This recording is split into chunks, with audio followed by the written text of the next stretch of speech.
morning, guys, and welcome back.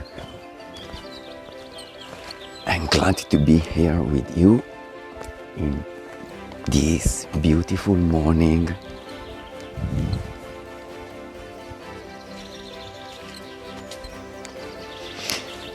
Today there's a lot of water here.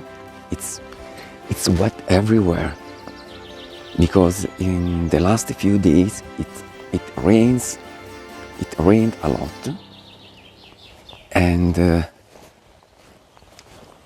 countryside is wet. Actually, maybe my hiking boots are not really good for this situation, but this place is lovely. Oh, there's a bird.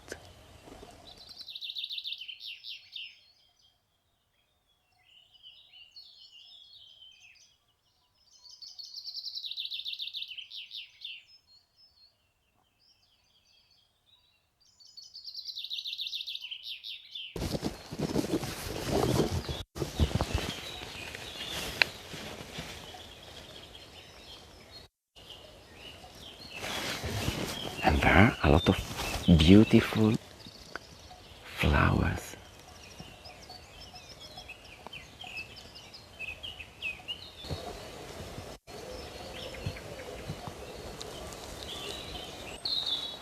Actually, I don't know the English name of these beautiful pink flowers. I know the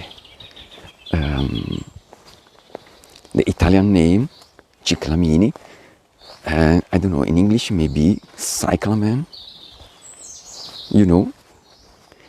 I'm not really good with the English, And anyway, I need to be careful over here. I need to be careful because it's quite slippery. Everywhere is wet, so I need to pay attention where I put my feet. Yes.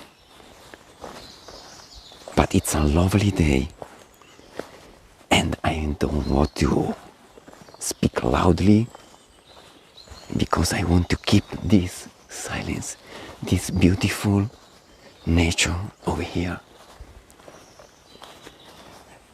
Today I'm gonna try to make today I'm gonna try to take some picture in this fantastic place, as well as to tell you how to find animal in nature. So let's go. Okay, actually I haven't chosen the best place where to walk because there is not a path over here.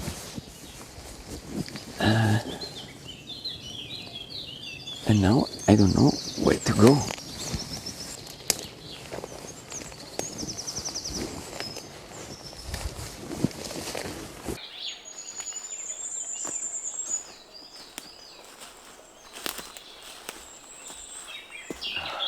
Hello guys, welcome back. If you like nature and you are thinking about to approach nature and wildlife photography, this is the right place. I'm Giuseppe, an Italian nature photographer, and today I'm gonna share my personal tips and tricks for how to find and to photograph animals. Okay, the first question I want to make you is, are you familiar with your environment? Are you familiar with the area where you live? To understand where we live is fundamental for nature photography. How can you think to start, maybe from scratch, nature photography if you don't know where you live? So the first tip I can tell you is to study the area where you live. Do you live in the countryside?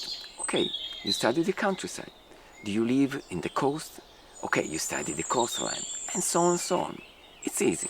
The second question is, how?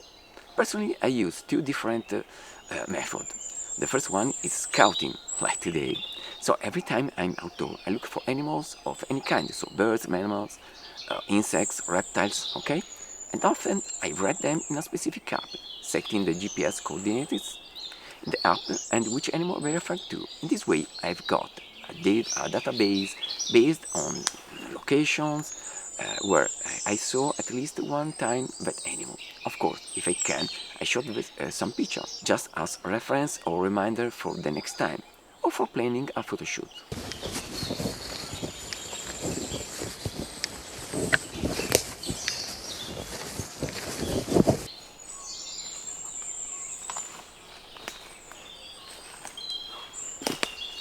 The second method is to check out internet. Yes, actually on the net there are plenty of websites, forums and videos as well, like mine, where they talk about nature and wildlife.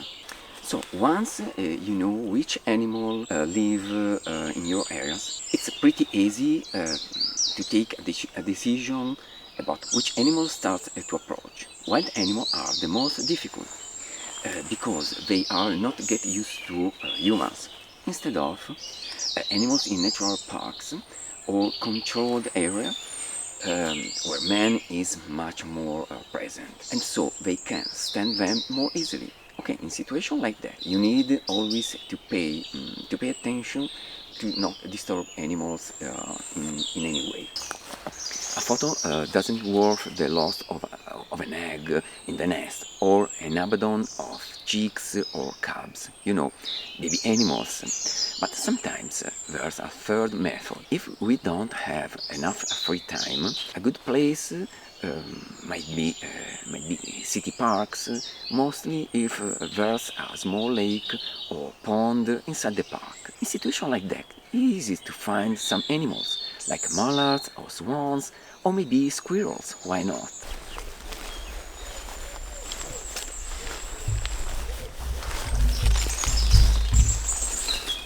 Oh, this place is wonderful.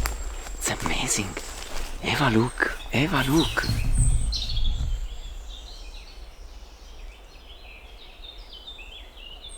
It's gorgeous. Yes.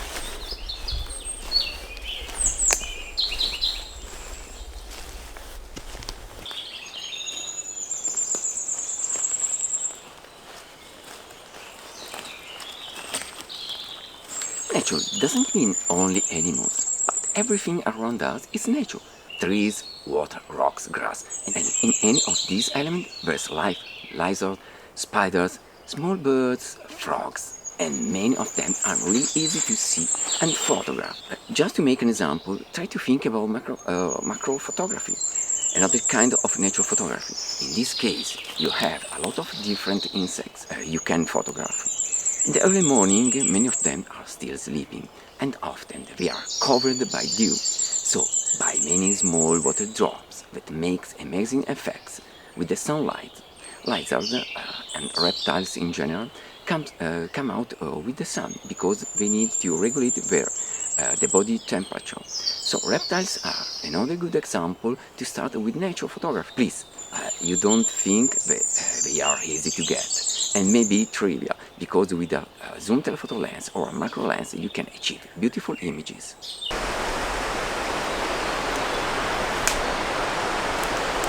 The water, yes, that's a stream. Yes, and I think there is a waterfall at the top. There is a lot of water.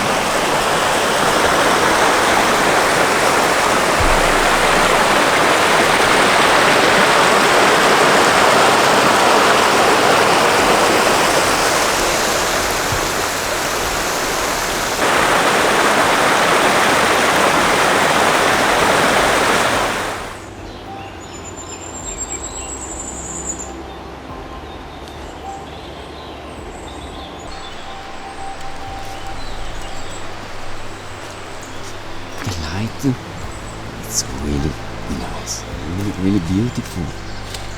And look at this, how the sun is lighting these flowers. Okay, I'm gonna try to make a photo of these beautiful flowers.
flippering.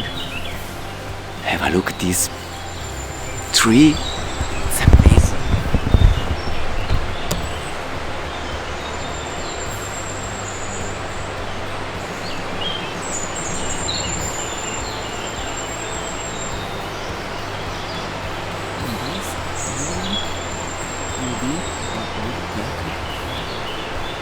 I'm not sure. Let's see if I can see.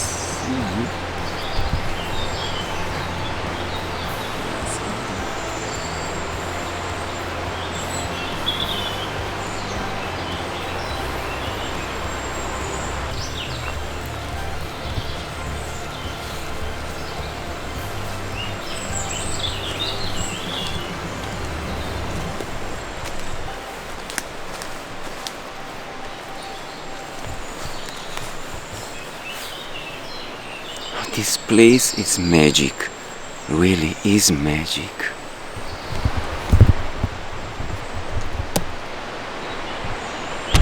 Another beautiful tree.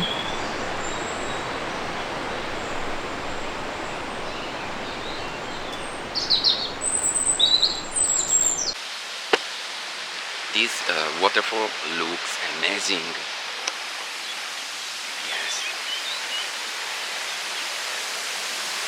As well as the stream. A lot of nature, beautiful flowers everywhere.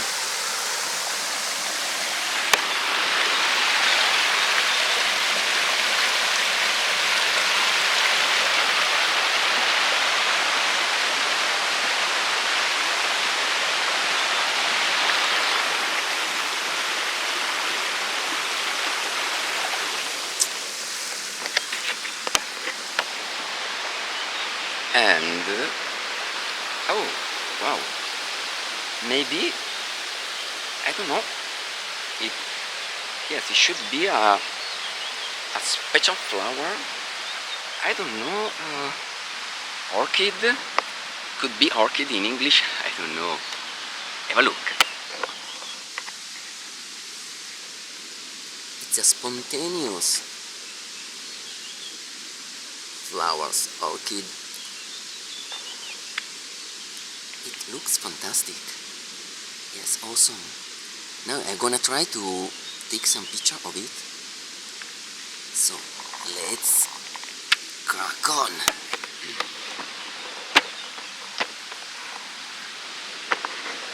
I'm gonna try to photograph this flower without using the tripod, because I want to make like macro photography. Yes, more or less. Give or take.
This lens is amazing.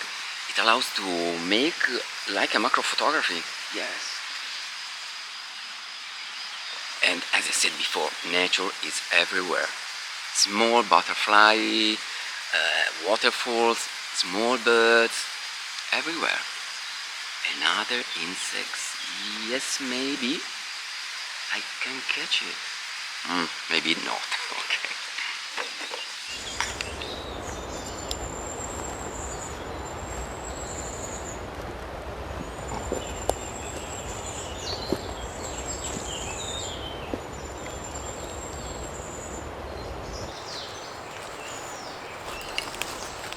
Okay guys, now it's time to talk about gear.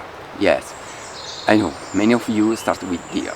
Which camera, which lens, which tripod. Yes, it's alright, but in many cases this topic it's overestimated. To be clear, I'm not saying that it's not important, but only that often is not the main key to start nature photography. At the beginning, I talk about binoculars. Yes, basically a good binocular should be your first friend. On the market there are plenty of different brands and types. To be honest, I'm not an expert of binoculars. Even I know that well-known brands like Kowa, Swarovski, Celestron make very good products. Anyway, I don't want to wait you, and I'm gonna talk about the classic gear for nature photography. At least for a beginner. Usually a beginner has a small budget, or maybe has already got a camera. So in that case it's easier. Anyway, brands apart, I think to start with nature photography, look at APS-C cameras is a really good start. The reason, because of the crop factor of the sensor. Okay. If you don't know what is the crop factor, I recommend to watch one of my videos and the other my channel, Giuseppe Gessa, where there's a photography course for beginners. Anyway, with a crop sensor, your lenses will have a bigger focal length, giving you the chance to go far. So, for instance, just using a cheap 70 to 300 mm zoom lens, you'll have a 105 to 450 mm lens, just for the crop factor. Pay attention that not every camera has the same crop factor. Nikon and Sony, for example, have 1.5 pair of crop factor, but the Canon has 1.6 pair, so a little bigger. So using a Canon with a crop factor like that will give you a 112 to a small bad, 112 to 480 mm zoom lens. Nobody does it, but if you can afford a 150 to 600 mm zoom lens, you have great opportunities to go more far, and even with a better image quality than a 70 to 300 mm zoom lens that usually are just acceptable. Lenses like that are often used for wildlife photography, but if you are mostly interested in landscape photography, I think a good choice is the 18 to 55 mm lens, usually sent as a kit lens. Yes, I know, usually that lens isn't so good, but to start, and with some cheap filter, you can get fantastic images. Anyway, a better choice for landscape might be the 70 to 35 mm f4 lens. More expensive, but better in terms of image quality, construction and autofocus. But if you are interested in macro photography and you are not really sure about it, you can consider to try this kind of nature photography using the extension tube. Basically, extension tubes are small tubes to attach to your lens that made it like a real macro lens. Extension tubes are really cheap, so they are a good solution to understand if macro photography is for you. The cons of the extension tubes are that sometimes the autofocus doesn't work well and you need to focus manually. Okay, actually it's not a big deal in macro photography, but if you are using an old DSLR camera, it could be more challenging than using a mirrorless camera, but with the focus peaking give you more chance to get the proper focus. Last piece of gear you probably need is the tripod. Okay, to be honest, I'm a big fan of tripod, and basically I use it almost every time, mostly with the big and heavy zoom telephoto lenses, but also for other kind of photography, a good tripod is always useful. Landscape photography often need to shoot with long shutter speed, so a tripod is vital, as well as for macro photography when you want to photograph flowers, keeping the lens really close to the subject. And also in that case, a tripod is very useful. Okay, my friend, I hope it being useful in some way, and I hope you enjoyed watching this video. In case, give me a like and consider to subscribe to the channel. See you in the next video. Bye bye.